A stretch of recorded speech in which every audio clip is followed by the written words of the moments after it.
friends, and thanks for joining me again for another edition of Shaving with Rich. Today's shave is brought to you by Soap for Hope. This is an oldie but goodie. It's been aging in my soap cabinet for a while. We'll be using my 400 Razor Rock 400 and the Razor Rock Game Changer 84 with the silver blue blade still in it. I've loaded already, or I've already done my thing, and we'll try to get some lather going. This isn't one of my favorite soaps, but I'm coveting the container. It has a wonderful, beautiful wooden bowl, and I don't want to waste the soap. It's not much of a floral guy in the first place. And then last time I used this, or maybe another rose scent, I'm not sure which, I had a little bit of a reaction to it. Rose oil perhaps doesn't get along with me too well. My face got all red, kind of itchy. So I've been kind of avoiding it, hoping that maybe the rose oil will tone down with age. And that's what this is all about today, seeing how that theory turns out. This is also an off-schedule shave. Woke up this morning, I'm not sure what happened. Either I had a big burst of testosterone to my system, or my last shave wasn't as close as it needed to be, but today I felt pretty ragged when I was checking the status. So face said it's time for a shave, and so here I am. Maybe I'm getting more manly in my old age, I don't know. Stuff lather's real good. I'm adding more and more water to it. This is that super lather experiment still going on. I made another batch and removed the vinegar from the water. Made another batch without vinegar, just glycerin and water. It's distilled water, so because my water is real hard here at the house, I thought maybe if I used distilled water, I'd have a little better chance of getting what the designers have in mind when they make soaps. And looks like I'm getting a pretty good lather from this. My mother used to grow roses a lot. She liked her roses. And so she always had cut roses around the house. Brings back memories, some good, some not so good. She also liked irises in there. They're still going strong back here in the back of the yard. You don't really have to do anything for irises, just mow around them. And then after they're done blooming, you mow them down and they come back the next year. It's magic. Roses, they take a lot more work. So they're gone now. We lived all together here when Dad was sick, and so I took care of him, and then Mom when she got sick. And now that they're both gone, I'm here and I have all their stuff to deal with, which is kind of how I got started in shaving, like this. I've told the story in my journal, but I don't know if I've ever told you guys the story how I got started with wet shaving. It just all started out because I'm cheap.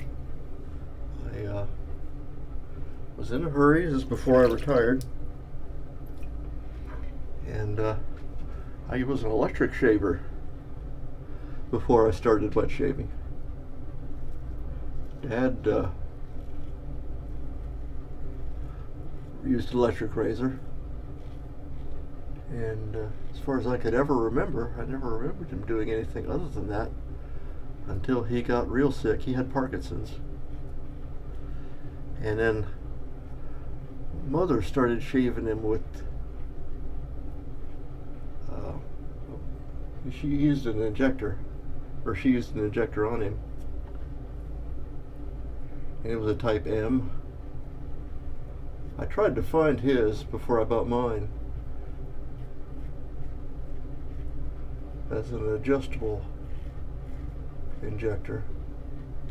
I never did find it, but here's back to the story. I was getting ready for work, and my electric razor crapped out. It wouldn't work with the batteries, and I plugged it in and it still wouldn't work. So that day I had been doing something. I used one of Dad's razors, and it was pretty good. And then hunting through some of his stuff, I found his old DOP kit. And to my delight, I found a Fat Boy and two actually Henkel straight razors. And so my first couple of shaves were with cartridge and goo, and then I found blades. He had a big, like a brick of razor blades. They were Wilkinsons, but they were mostly all rusted together into a big hunk of steel. But there were a few blades that were still usable. I didn't know any better, so I used a few of those blades before I bought new ones.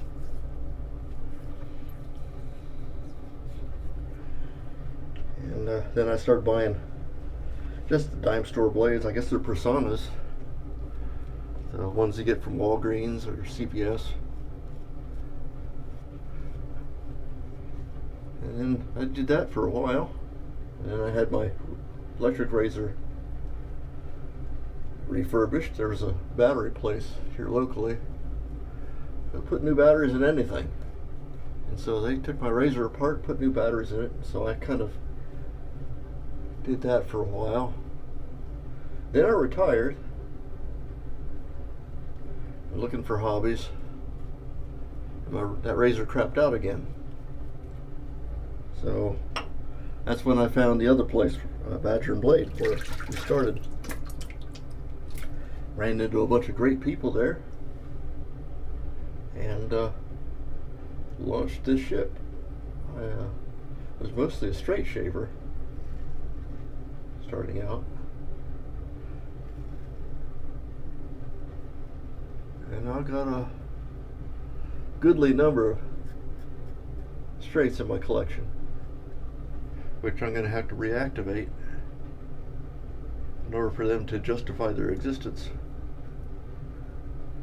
Mostly I have Swedish razors, a whole bunch of Class Tornblooms,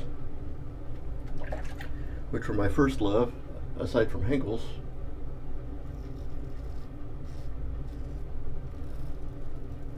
I like that spineless design.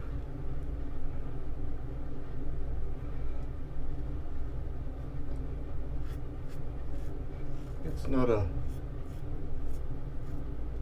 what some people call it, a rattler grind, I guess. I like it very much. Arnie, can't remember his handle now, it's kind of getting away from me, but he kind of encouraged me in my collecting. I ended up getting a 7-day set of those Class Tornblooms. Well, they weren't originally a 7-day set. They were 7. What did I do? I nicked off something right there. 7 new old stock blade blanks. They were in some guy's drawer that used to work at the Tornbloom factory when they shut down, and it was an estate. And so I bought those razors and sent them to Doc to have him honed them up, put the new bevel on them, and as far as I know, that's the only weak set of Class Tornblooms I've ever seen. I don't know if they ever made them or not. It's pretty neat though to have a box full of matched razors. They're not all identical because they were made by hand. Those razors are, a couple of them are a little bit longer than each other, and some are just small differences in their shape or makeup, but they're essentially the same razor. And that could be why they were in this guy's drawer. They might have been blems or something he was tinkering with when he took them home. We may never know.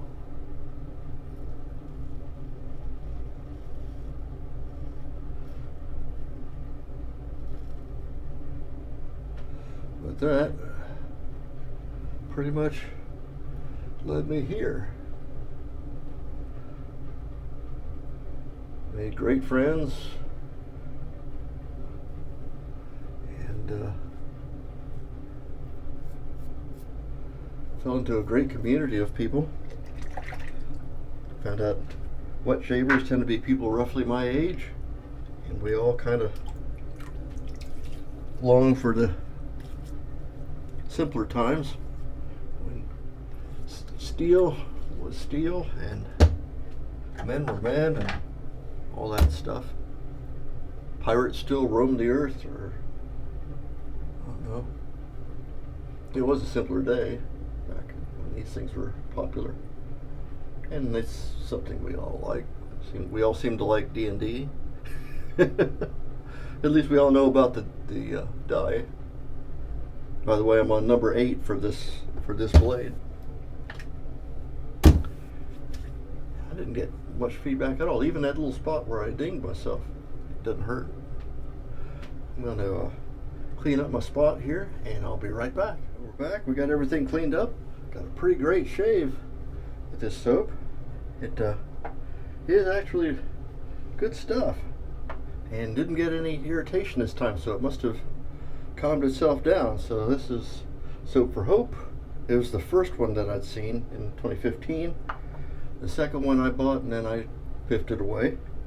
I used the Game Changer 80. Why I'm getting confused between 84 and 68. These are the 84 with the silver blue. I used my Razor Rock 400, and I'm finishing up today because I don't have a rose scented aftershave. I plan to rock the Veg. And this is a glugger, because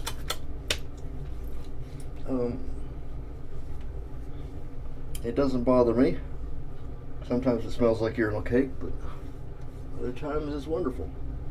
Spouse unit doesn't care for it much, but who am I to judge? So that's it for my shave today. Thank you for coming to visit me, and as always, see me on the Shaving Cadre or on YouTube, where there's lots of guys I'm discovering doing vlogs on shaving. And we will see you next time. Bye-bye.